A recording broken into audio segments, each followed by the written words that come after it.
ya que en esta jornada se ha conocido a través de la versión oficial del Instituto Nacional de Estadísticas, respaldada desde luego por el Ministerio de Economía y Finanzas, el indicador más importante del año 2018, el crecimiento, que de acuerdo a ese informe ha llegado a un 4.22%. Analizaremos en los próximos instantes qué se esconde tras esa cifra o cuál es el significado en la economía nacional de ese porcentaje de crecimiento. Para ello contamos con la presencia en hora 23 del viceministro de Presupuesto y Contabilidad Fiscal, Jaime Durán, a quien le damos las buenas noches y la bienvenida. ¿Cómo está, viceministro? Muy buenas noches, un saludo cordial a la gentil audiencia de hora 23. Muchas gracias. Hablemos entonces del indicador que mencionaba, un crecimiento del PIB el 2018 del 4.22%. Entiendo que es algo menor a la previsión que se tenía, que alcanzaba al 4.4%. No, efectivamente el día de hoy el Instituto Nacional de Estadística ha presentado el indicador correspondiente al crecimiento del Producto Interno Bruto. Para que podamos explicar a la población, el Producto Interno Bruto no es más que la medida de todo lo que se produce en el país en un año.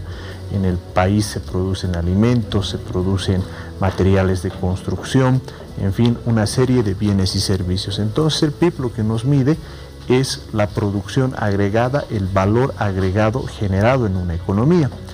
¿Por qué nos interesa tanto el crecimiento? Porque en la medida en que esa economía crezca, en la medida en que el valor agregado crezca, la situación de las personas, el nivel de vida mejora. En ese sentido, el INE ha publicado precisamente el día de hoy que la tasa de crecimiento alcanza al 4.22%. Como lo decía, ¿es menor al previsto del 4.4 o no era una referencia ese último indicador? Bueno, es algo menor. En realidad esto ha ido en línea fundamentalmente a que ha habido algunos sectores que han tenido un comportamiento distinto a lo que habíamos previsto. A ver, para que entremos un poquito en materia, los sectores de mejor desempeño han sido el sector agropecuario, que ha crecido con un 6.9%, la administración pública, precisamente hemos traído acá un gráfico que nos ilustra. Aquí lo mostramos.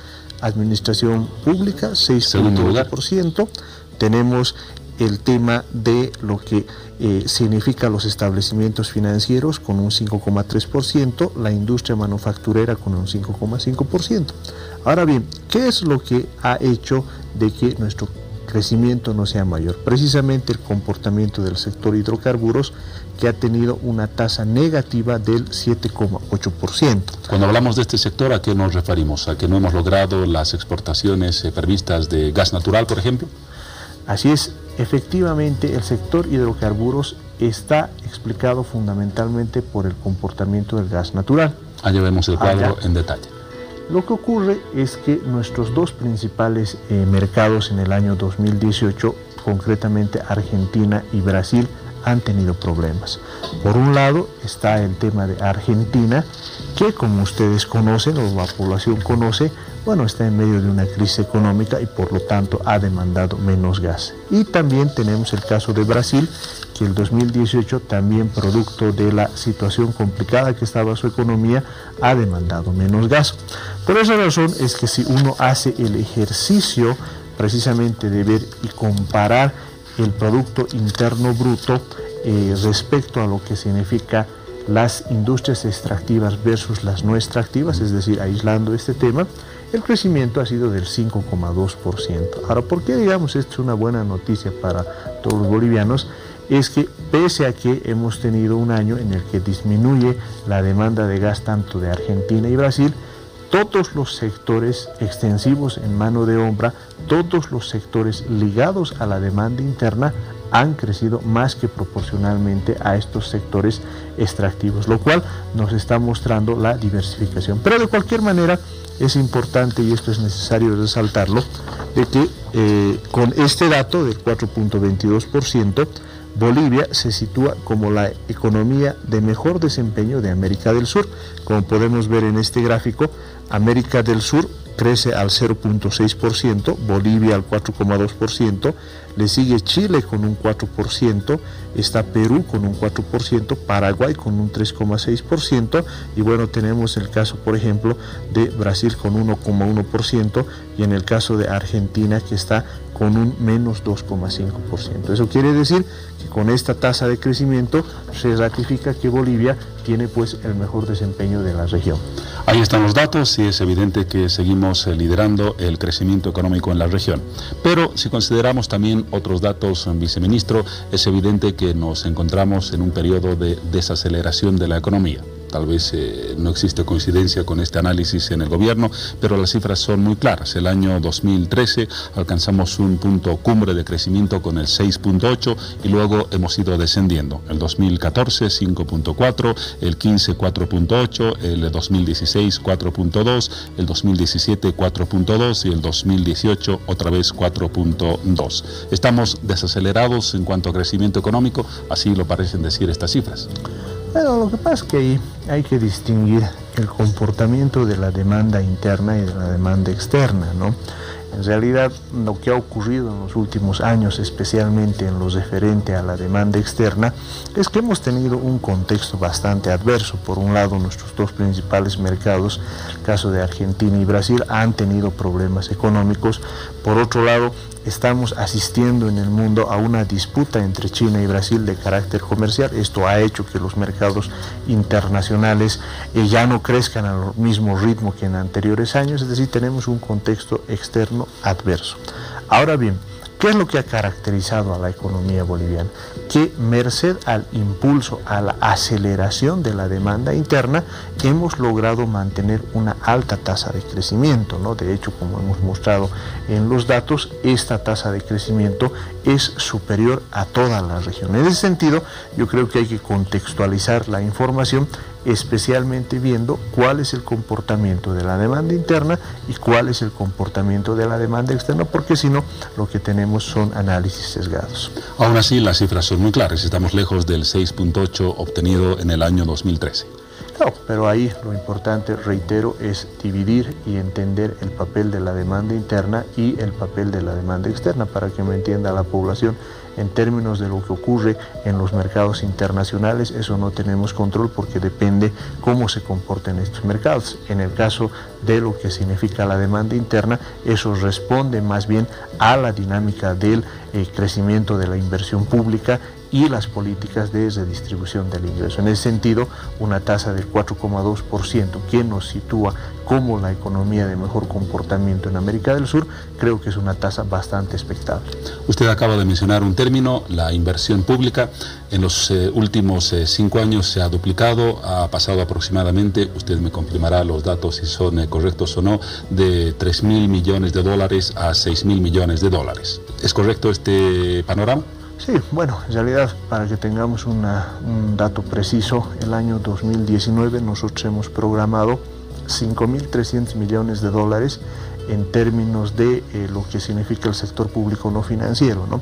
Pero ahora, si uno toma en cuenta las inversiones que hacen las subsidiarias de YPFB, ENDE y Entel, es decir, todas aquellas empresas donde el Estado tiene una mayor participación accionaria, estamos hablando de 6.200 millones de dólares, ¿no? ¿Es correcto entonces decir que en los últimos 5 años se ha duplicado la inversión pública? Así es, y en realidad, si uno lo analiza en términos de lo que significa la proporción del Producto Interno Bruto, estamos hablando de un 11% de relación entre inversión pública y el tamaño del PIB, que nos sitúa de nuevo como la economía que más invierte en términos de inversiones del Estado respecto a la región. Si tú quieres, una de las razones por las que Bolivia mantiene la mayor tasa de crecimiento de la región es precisamente esa.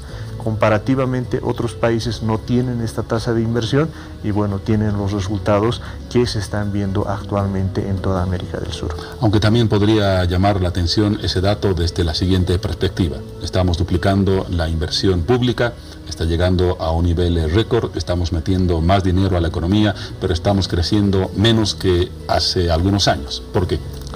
Bueno, en realidad ahí lo importante, reitero, es analizar cuál es el comportamiento de la demanda interna y de la demanda externa, ¿no? En realidad, la inversión pública, la política de redistribución del ingreso inciden fundamentalmente en el tema de la demanda interna.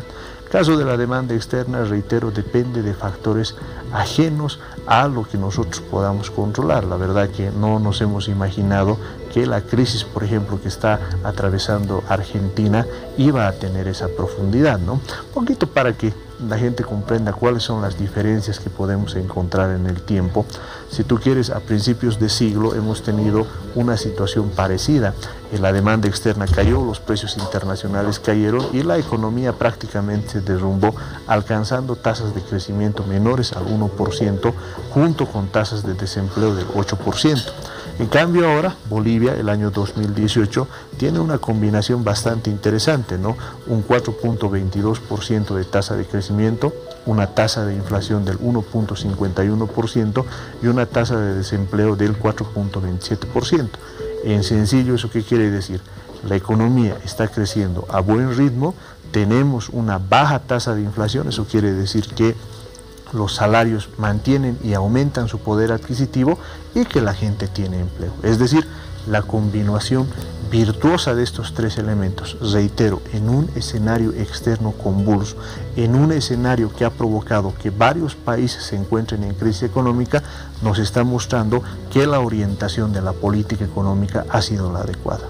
Por último, viceministro, con este dato, el correspondiente al crecimiento económico en el año 2018, se confirma el propio análisis que hizo el Ministerio de Economía y Finanzas hace algún tiempo, que con estos índices de crecimiento tardaríamos como 34 años en alcanzar a Chile y cerca a 30 años en alcanzar a países como Uruguay, Perú o Ecuador.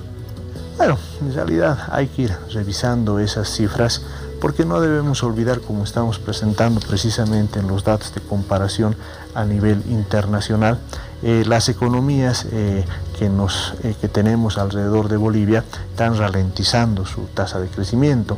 En la medida en que nosotros mantengamos una tasa de crecimiento por encima del 4%, en la medida en que los proyectos de inversión en los que estamos apostando, como el litio, la urea, todas nuestras inversiones en electricidad nos permitan acelerar esta tasa de crecimiento, yo estoy seguro que vamos a poder acortar precisamente esas brechas en un menor tiempo y por lo tanto ya vamos a poder estar en medio del concierto internacional. Muchas gracias, viceministro, por este análisis a partir del último indicador del crecimiento económico, una cifra oficial confirmada en esta jornada. Jaime Durán, viceministro de Presupuesto y Contabilidad Fiscal, nos ha permitido ver desde la perspectiva del gobierno cuál es la lectura de esa cifra y lo que se esconde tras ella. Muchas gracias y hasta una próxima oportunidad.